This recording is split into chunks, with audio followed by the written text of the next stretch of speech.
आणि यानंतर एक वेगळी बातमी। नवी मुंबईच्या खारघरमधील उदयोन्मुख सायकलपटू आभा सोमण हिनं चेन्नईमध्ये झालेल्या आंतरराष्ट्रीय ट्रॅक एशिया कप 2026 स्पर्धेत सुवर्ण आणि रौप्य पदक पटकावलं आणि देशाचा अभिमान वाढवला।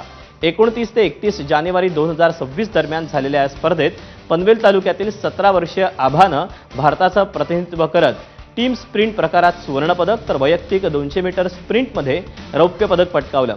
या यशापूर्वी तिनं विविध राष्ट्रीय स्पर्धांमध्ये 10 राष्ट्रीय पदकं जिंकून भारतीय ट्रॅक सायकलिंगमध्ये आपली वेगळी ओळख निर्माण केली। आंतरराष्ट्रीय पातळीवर या कामगिरीमुळे आभा सोमण हिच्याकडून भविष्यातील कामगिरीसाठी अपेक्षा उंचावलेल्या आहेत।